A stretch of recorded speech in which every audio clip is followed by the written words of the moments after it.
भाइयों और मित्रों नमस्कार।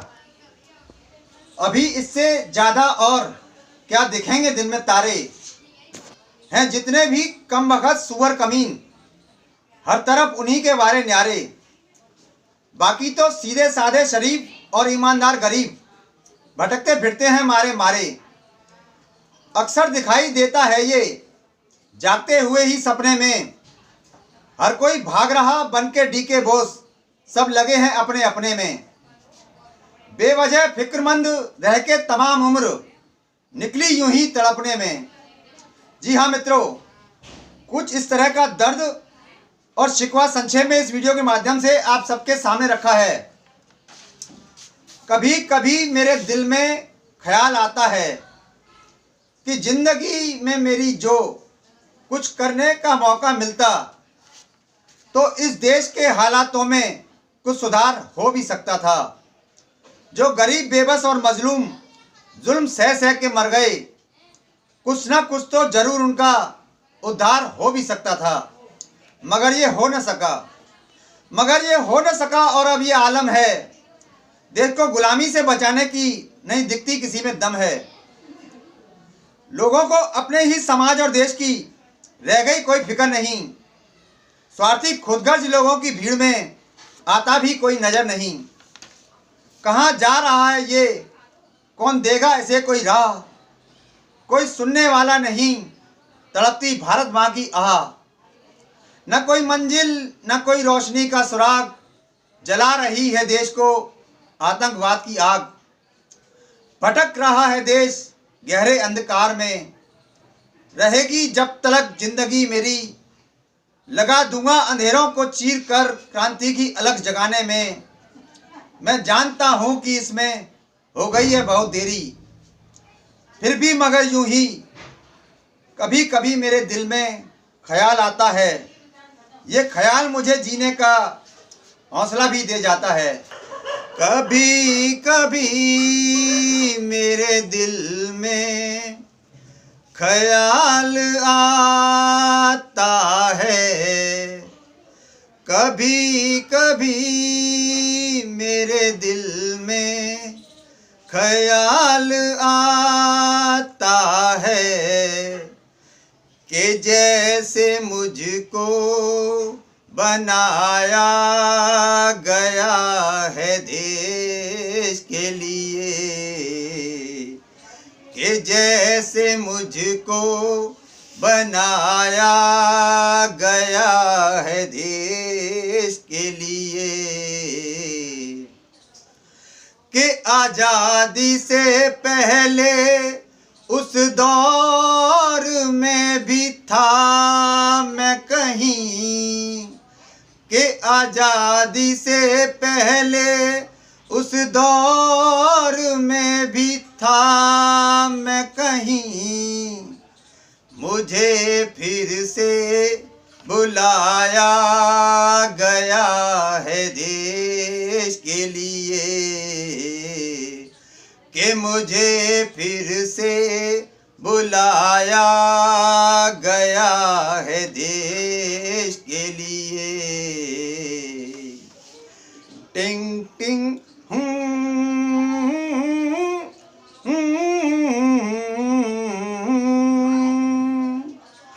कभी कभी मेरे दिल में ख्याल आता है कि मेरी सांसें जो बची देश की अमानत है।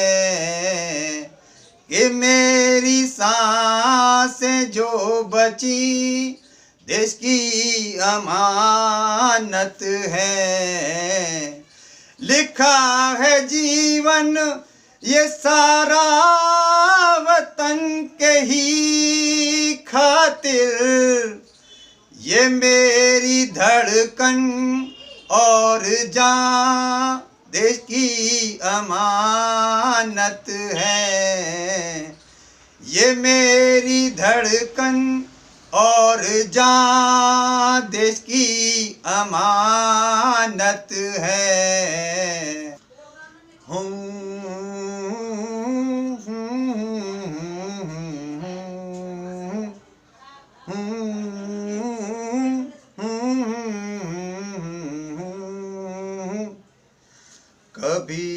कभी मेरे दिल में ख्याल आता है कि बांध सर पे कफन है निकले वतन की राहों में।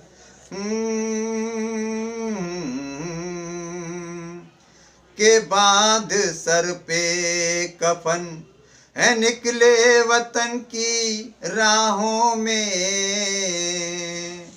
लड़ते हुए एक दिन यूं ही क्रांति की लड़ाई को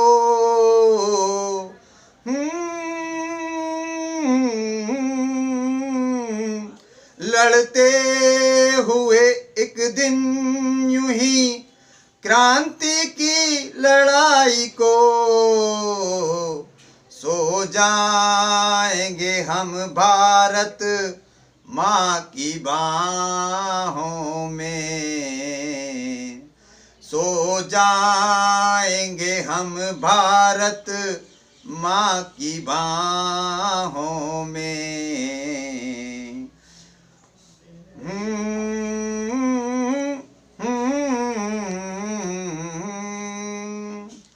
कभी कभी मेरे दिल में ख्याल आता है कि मैं लड़ूं ये लड़ाई उम्र भर यूं ही। उठेगी मेरी अर्थी तब तलक यूं ही।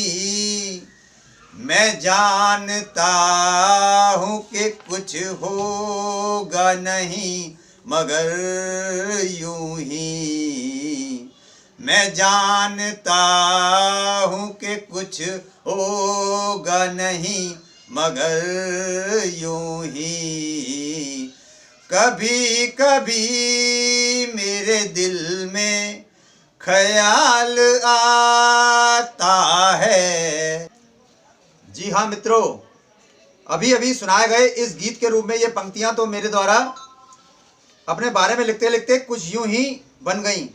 दरअसल 3 दशक से भी अधिक समय पहले मैंने जनसेवा के क्षेत्र में समाज और देश के लिए कुछ अच्छा कार्य करने के बारे में सोचकर सार्वजनिक जीवन की राह में कदम रखा था। लेकिन चूंकि आम जनता के करतूतों की सजा जो कि इस देश और समाज को भुगतनी तय थी, शायद इसीलिए मैं गुमनाम ही रहा। पूरा गुम हो जाने से पहले सोचा कि अपने कर्मों के अंजाम से बने अपने वर्तमान हालातों को सार्वजनिक कर दूं। भाइयों और मित्रों, एक कहावत अथवा मुहावरा तो आपने सुना ही होगा कि रस्सी जल गई पर बल नहीं गया। लेकिन ये मुझ पर कुछ यूं है कि बेशक साया तक नहीं है फेवर में, फिर भी अपने देश के लिए रहता हूं पूरे तेवर में।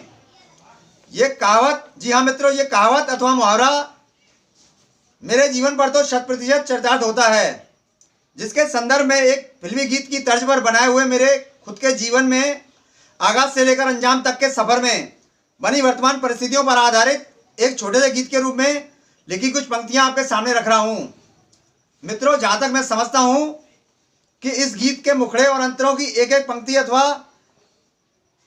एक पंक्ति देश के लिए कुर्बानी देने वाले उन अनगिनत ज्ञात व अज्ञात शहीदों की जीवनी पर भी खरी उतरने वाली है, जिन्होंने गुलामी की बेड़ियों में जकड़ी हुई भारत मां को मुक्त करवाने के लिए अपना सब कुछ न्यौछावर करने के इरादे से आज़ादी की लड़ाई लड़ी और अपने प्राणों की आहुति देकर भी देश को आज़ाद कराया।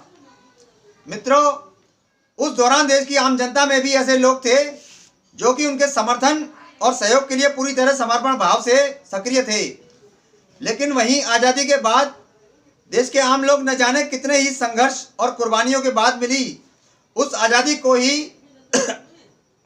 अपने बाप का माल समझकर खुद के हिस्से में आई वसीयत मानकर स्वार्थ में अंधे होकर जानवरों जैसा आचरण करते हुए कायर बनकर जीने लगे, जिसके परिणाम स्वरूप भ्रष्ट राजनेताओं की वजह से देश के शहीदों के सपनों का भारत बनने की बजाय इसके हालात बद से बदतर होते रहे तथा ऐसे मिली आज़ादी पर ही खतरे के बादल मंडराने के साथ ही देश को दोबारा गुलामी की ओर सरकता हुआ देखकर मैंने भी भगत सिंह जैसे क्रांतिकारी भारत मां के लाल को अपना आदर्श बनाकर ही आने वाली नस्लों के बारे में सोचकर लोगों को जगाने और देश को बचाने का इरादा करके साधारण अथवा सामान्य लोगों की तरह खुद के जीवन व घर परिवार के बारे में न सोचकर वतन की राह पर चलने का मन बनाकर लगभग 20 वर्ष की आयु में ही अपनी पढ़ाई को भी आधे में छोड़कर सन 1988-89 में ही इस दिशा में कदम आगे बढ़ा दिया। उस दौरान देश में आतंकवाद की समस्या भी अपने चरम पर थी।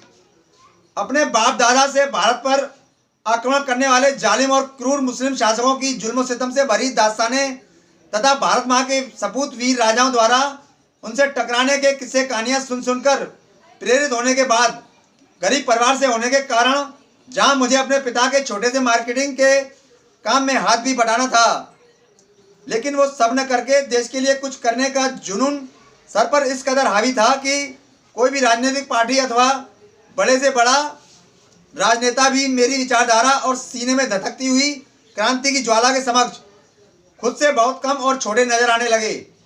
इसलिए मैंने खुद अपनी नई राजनीतिक पार्टी का नामकरण राष्ट्रीय जागरूक जनता पार्टी के नाम पर करने के साथ ही इसके अंतर्गत अलग अलग कार्य करने के लिए, जैसे समाज में एकता लाने व अलग अलग जातीय आधार पर संगठित करने हेतु अखिल भारतीय हिंदवासी एकता संघ तथा जुल्म सितम और अत्याचार करने वालों से टकराने के साथ ही देश की सीमाओं को सुरक्षित करने में सहयोग करने के लिए राष्ट्रवादी भारतीय वीर सबूत सेना जैसे संगठनों का गठन करके ये सोचकर आगे बढ़ना जारी रखा कि हम तो अकेले ही चले हैं जाने बे मंजिल, अगर लोग मिलते जाएंगे तो कारवां बन जाएगा।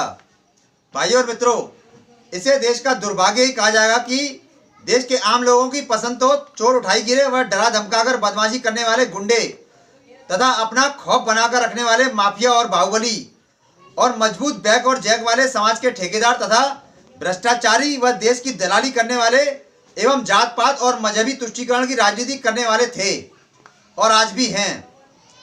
ऐसे ही नेता और समाज के ठेकेदार आम जनता की पहली पसंद में आते हैं। साथ ही देश की मीडिया और अखबारों के संपादक एवं पत्रकारों की भी पसंद में ये पहले नंबर पर आते हैं।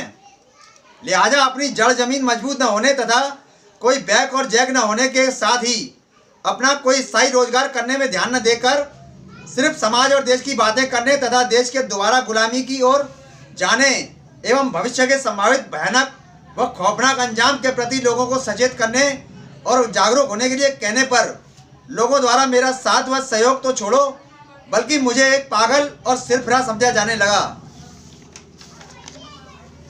ऐसे वैसे थे जो न जाने कैसे कैसे हो गए और कैसे कैसे न जाने यूं ही ऐसे वैसे हो गए। औकात थी जिनकी रहना कल तक जूते की ठोकरों में, लेकिन आज वो लोग सर के ताज जैसे हो गए। मित्रों, समाज और देश के लिए कुछ कर गुजरने की चाह में देश पे मर मिटने का इरादा रखकर अपनी घर गृहस्थी भी न बसाने की वजह से माँ बाप के गुजर जाने के बाद मेरा पूरा परिवार बिखर कर छिन्न भिन्न हो गया। ये बहुत लंबी और दर्द भरी दास्तान है, इसे थोड़े में समझ लेना ही बेहतर होगा। पूरा विवरण दे पाना यहाँ मुश्किल है। वतन की राह पर चलकर शहीदों की ही तरह मैंने भी अनगिनत कुर्बानियां दी हैं, जो कि सार्वजनिक न होकर पूरी तरह गुप्त व गुमनाम हैं और सिर्फ मेरे ही संज्ञान तक सीमित हैं। समाज और देश के बद से बदतर होते रहे हालातों को सुधारने का बीड़ा उठाकर लोगों को समझाने और जगाने के लिए संघर्ष करते करते मेरे खुद के हालात आज बद से बदतर हो गए। चले थे सिखाने इंसानियत जिन्हें हम तो अपने जीवन में, मगर था रहना ही बन के जानवर उन्हें। होने के बाद भी इंसान के जन्म में हुई ऐसी भारी गलती बचपन में, जो ठोकरें मिली हैं लगभग 55 में। मित्रों, देश के आम लोगों तक अपनी बात अथवा विचारधारा पहुंचाने का कोई सशक्त माध्यम मुझे नहीं मिल सका। मैंने देखा है बहुत कुछ जीवन में अपनी अखियों के झरोखों से, थक के चूर होकर निराशा ही मिली स्वार्थ, झूठ, फरेब और धोखों से। ऐसे लोगों को जितनी भी गालियां दी जाएं वो कम है। समाज और देश की चिंता और फिक्र छोड़कर सिर्फ खुद के लिए ही जीने वाले आज के लोगों की फितरत देखकर तो यही लग रहा है कि वो पूरी तरह से इस देश की माँ बहन एक करवा कर ही रहेंगे। इनके अलावा देश की मीडिया वाले और क्षेत्रीय अखबारों के संपादक एवं पत्रकार भी जहां समाजसेवी कहलाने वाले तथाकथित समाज के ठेकेदारों और वोटों की राजनीति करने वाले चोर उठाईगिरे नेताओं की छींक आने पर निकले छींटों तथा पाद आने पर निकली बदबू को भी अखबारों की सुर्खियां अथवा हेडलाइन बनाने के लिए हर समय तैयार रहते हैं, वहीं देश के बद से बदतर हो रहे हालातों और भविष्य के संभावित भयानक अंजाम की सच्चाई और हकीकत वाली खबरों को आम जनता तक पहुंचने भी नहीं देना चाहते। मन करता है कि ऐसे सभी लोगों को पूरा नंगा करके पिन वाले बमों की पिनें निकालकर एक एक के पिछवाड़े को चौड़ा के उसमें घुसेड़ कर पीछे से हंटरों की मार लगाते हुए नंगा ही नंगा दौड़ाया जाए। उस अवस्था में उनकी स्थिति कुछ इस तरह की होगी कि हवा पास करने के लिए उनका पादना भी मुश्किल हो जाएगा। उस स्थिति में अगर पादने के लिए वो बम को पिछवाड़े से बाहर निकालने की कोशिश भी करेंगे तो बाहर निकालते ही बम फटेगा। इस प्रकार उनके लिए न उगलते बनेगा और न ही निकलते बनेगा। मित्रों, अपने किए पर आज मुझे बहुत अफसोस और पछतावा है। ये सोचकर रोते हुए खून के आंसू निकलते हैं कि आखिर क्यों मैंने साधारण और सामान्य लोगों की तरह सिर्फ खुद के लिए नहीं सोचा, क्यों मैंने स्वार्थी कायर और कमबख्तों, गैर जिम्मेदारों, नमक हराम, संवेदनहीन तथा इंसान की खाल में जानवर बनकर जीने वाले मुर्दा बने जिंदा लाशों के लिए अपना सारा जीवन बर्बाद कर दिया। लेकिन इन सब के बावजूद भी देश और समाज के लिए कुछ करके ही मरने की हसरत है कि दिल से निकलती नहीं। कुल मिलाकर इस तरह और इस वजह से ही मेरे बारे में जानकर यह कहा जा सकता है कि रस्सी जल गई पर बल नहीं गया। लेकिन ये मुझ पर कुछ यूं है कि बेशक साया तक नहीं है फेवर में, फिर भी अपने देश के लिए रहता हूं पूरे तेवर में। ये वाली कहावत अथवा मुहावरा मेरी खुद की जीवनी पर खरा उतरता है, जिस पर आधारित एक छोटे से गीत के रूप में कुछ पंक्तियां लिखी हैं जो कि देश के उन अनगिनत शहीदों को भी समर्पित हैं जिन्होंने देश की आज़ादी के लिए लड़ते लड़ते अपनी आहुति देकर भी आज़ादी दिलाकर अगली पीढ़ी को विरासत के रूप में सौंपकर उनके ऊपर भरोसा किया। उन्हीं शहीदों के भरोसे को न तोड़ते हुए उस आज़ादी की विरासत को संभाल कर रखने के लिए इस गीत की एक पंक्ति जो कि इसके लिए मेरा सब कुछ गया वाली है, उसे हम जैसों के लिए ही छोड़कर बाकी पूरा गीत हर राष्ट्रवादी देशभक्त को अपना बनाकर गुनगुनाते रहना चाहिए। गीत की पंक्तियां कुछ इस प्रकार है कि हो हो हो हो हो हो हो हो हे हे टिंग टिंग टिंग टिंग टिंग टिंग टिंग टिंग टिंग टिंग टिंग टिंग टिंग टिंग ये हिंदुस्तान है मेरा हिंदुस्तान, अरे ये हिंदुस्तान है मेरा हिंदुस्तान, मैं दीवाना इसका हो गया, इसके लिए मेरा सब कुछ गया। ये हिंदुस्तान है मेरा हिंदुस्तान, अरे ये हिंदुस्तान है मेरा हिंदुस्तान, अपने देश से है मुझको प्यार हो गया, चाहिए नहीं मुझे अब कुछ नया। ये हिंदुस्तान है मेरा हिंदुस्तान, अरे ये हिंदुस्तान है मेरा हिंदुस्तान, मैं दीवाना इसका हो गया, इसके लिए मेरा सब कुछ गया। टे टे टे टे टे टे टे टे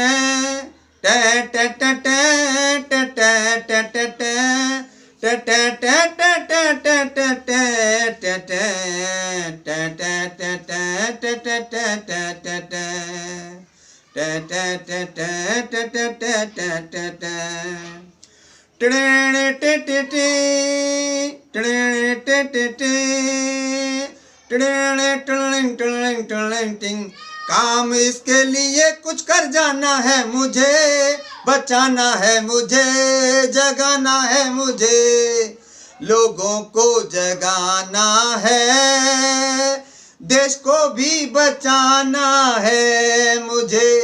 अरे काम इसके लिए कुछ कर जाना है मुझे, बचाना है मुझे, जगाना है मुझे, मैं इसके लिए तो कुछ भी कर जाऊंगा, देश के ही खातिर मैं मर जाऊंगा। है रखना सलामत भारत माँ का स्वाभिमान, ये हिंदुस्तान है मेरा हिंदुस्तान, अरे ये हिंदुस्तान है मेरा हिंदुस्तान। अपने देश से है मुझको प्यार हो गया, चाहिए नहीं मुझे अब कुछ नया।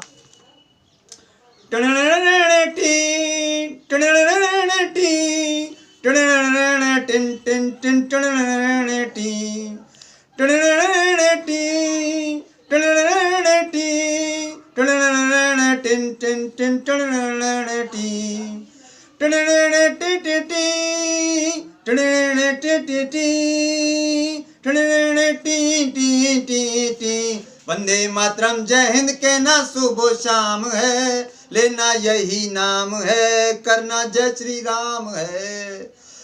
वंदे मातरम जय हिंद के ना सुबह शाम है, लेना यही नाम है, करना जय श्री राम है। वतन से मोहब्बत का सबको देना ये पैगाम है। अरे वंदे मातरम जय हिंद के ना सुबह शाम है, लेना यही नाम है, करना जय श्री राम है। ले ली है अंगड़ाई, लड़ेंगे लड़ाई, मर मिटने की देश पे कसम हमने खाई। चाहे जान जाए चाहे कट जाए जुबान, ये हिंदुस्तान है मेरा हिंदुस्तान, अरे ये हिंदुस्तान है मेरा हिंदुस्तान। मैं दीवाना इसका हो गया, इसके लिए मेरा सब कुछ गया।